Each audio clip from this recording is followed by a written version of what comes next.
Hi, I'm Miss Davidson, and I'm going to be reading Chapter 13 of Pumpkin's story, Room for Everyone. 7 years ago, Ashley was browsing a social media page filled with images of horses. They all needed to be saved.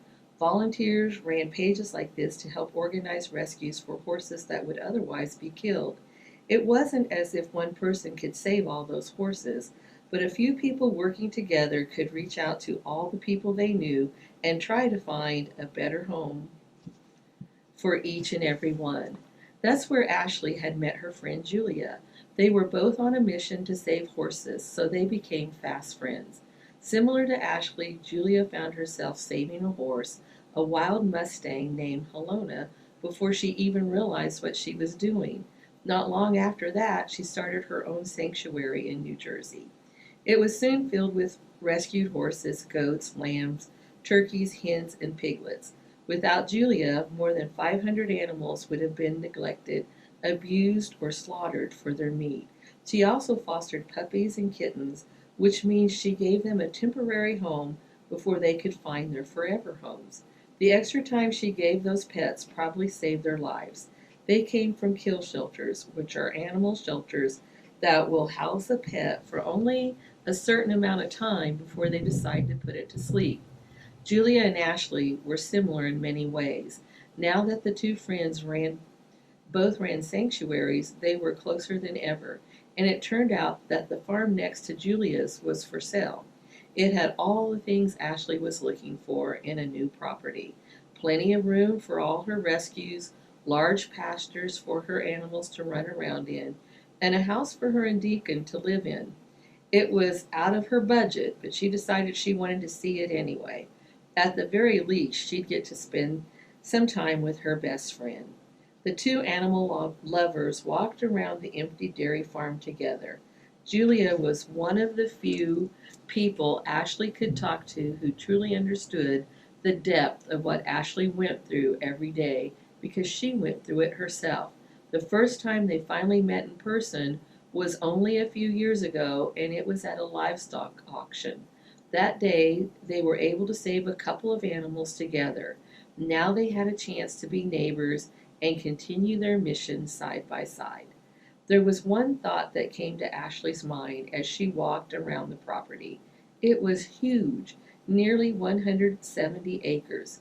Twist of Fate's main property had only 8 acres. Ashley imagined what it would be like if she moved her sanctuary here. First, it would need fencing, a lot of fencing. There wasn't any right now. Every pasture would need a shelter.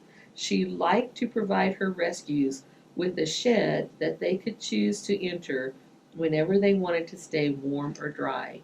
And then there was the dairy barn. It was currently set up to milk cows. There were rows of cold metal bars, but Ashley saw potential. She could transform this milking parlor into a comfy, spacious stalls for each of her rescues. If she took over this property, it would become a safe space for animals, and there was enough room for the whole community to get involved as either volunteers or visitors. Ashley and her dad had done all the work on her current property from the ground up, but this was an even bigger undertaking, both financially and physically. There is no way a single mom can pull this off while still rescuing and caring for animals, she told herself. Where would she find the time to raise money, build fences, hire volunteers, renovate barns, move into a new home, and transport all her animals safely? It was too crazy, but she kept dreaming about it anyway.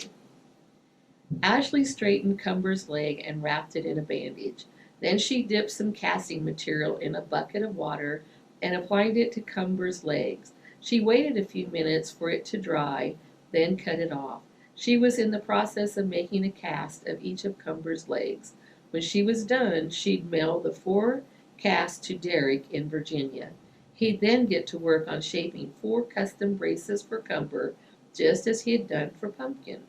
Almost $1,000 had been donated for Cumber's braces, and people were sending in more money each week. She couldn't wait for Cumber to try them out. Hopefully, the braces would provide more support than the cast did. Then maybe Cumber's legs could grow a little stronger. He'd probably never be able to grow as strong as Pumpkin, but these braces would definitely help. Then Ashley wouldn't have to drive 2 hours each way to a veterinarian every 10 days. Her time was precious. The sanctuary was filling with more animals each month. Ashley's phone dinged. It was a message from Julia. Was Julia asking her again about the property next door? Ashley couldn't buy it right now, even though she wanted to. She hoped her friend understood, but the message was actually about something else. It was a photo of a puppy. Julia had remembered that Deacon was in search of a small dog that could travel everywhere with him. It turned out that she had just learned of a rescued puppy who was only a few weeks old and was looking for a home. The puppy's brothers and sisters had died because they were neglected by their owner. This little one is lucky to be alive, Ashley thought. Her black and white fur, sparkling eyes, and little paws were so sweet. She was currently getting nursed back to health, and soon she'd be available for adoption. Julia wanted to know, was Ashley interested? That's a big decision, Ashley thought. Deacon adored dogs. A new dog would have to get along not only with a nearly 4-year-old boy, but also their other dogs, cats, horses, sheep, goats, chickens, pigs, cows, and any other type of animal she brought into the sanctuary. Well, get along with them or ignore them. Ashley had actually brought Deacon to an animal shelter a couple of times recently. She didn't tell him that he could get a puppy, but she wanted to see how he acted around them. They had looked at some really cute dogs, but at no time did Deacon say, "I have to take this dog home." That was the sign Ashley was waiting for. She showed the photo of the puppy to Deacon. "What do you think of her?" "Oh, she's cute," Deacon said, but he didn't seem very interested. "I'll think about it," she texted Julia. Ashley opened the package that had been sent from the Virginia address as quickly as she could. Cumber's braces were already here. She couldn't wait for the little foal to try them out. Derek hadn't met Cumber yet, but Ashley knew that he was super talented and often made braces without seeing the animal. She slipped the braces in onto the brown foal. She was used to seeing his legs wrapped in tan-colored bandages. The bold white braces with thick black hoofs and swirls of pink and purple looked so different on Cumber's thin legs, but they didn't quite work. Just as with Pumpkin, Ashley knew this first version of the braces needed some adjustments. "Cumber's legs are so severe that I think you need to see him in person," Ashley messaged Derek. Derek agreed. He'd come to Pennsylvania as soon as possible. "Mommy, I'm faster than Cumber." Deacon was running back and forth on the paved barn floor. He was starting to get out of breath. Derek was hovering over Cumber, petting his brown coat as he made a few more adjustments on the new braces. Derek had created the first set of braces based on the cast Ashley made, but when those didn't work, Derek made a special trip to meet Cumber in person. After seeing his legs up close, Derek was able to design a set of braces that would work even better than the first. Cumber's bold new baby blue braces looked great. They were taller on the front legs than the back, which was just what he needed, and they had large soft black hooves at the end of each leg. "I don't know, he looks pretty fast now," Ashley said to Deacon. Derek moved a few steps away. Cumber shook his black mane, then moved his hoof forward. Then he tried a few more slow steps. It looked as though he was walking on his tiptoes. With each step, he got a little more comfortable. He gave his bushy tail a shake and then walked all the way toward Derek. "Good boy," Ashley said to Cumber. Derek gave the mini horse's belly a rub. The little foal's legs were so bendy and weak on their own that it was almost unbelievable to see him walk across the barn. But Ashley had confidence. He had adjusted so well and so quickly to the cast.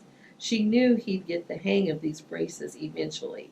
But wait, Cumber's front legs started bending in the wrong direction, even with the braces on. Derek made a few more adjustments so that the brace was a little sturdier. It was important to Derek and Ashley that Cumber's braces help him get around, but also help him to be as comfortable as possible. Whoa, Cumber thought. He was used to walking on stick straight casts, which were basically like stilts. Now he had these blue things on his legs, and they had joints, which meant his legs could bend a little bit more. He'd have to get the hang of this. Each step he took was nice and soft. It felt great. He had to use all his muscles, but it was like a good workout. It made him feel stronger. He was proud of himself. He knew his mom would be proud too. He looked around the barn. Deacon, the man, the dog, and the lady were all smiling at him. They were proud of him. They had spent so much time trying to make him feel better. He missed his mom, but maybe he could find a family here at the sanctuary. It was starting to feel more like home.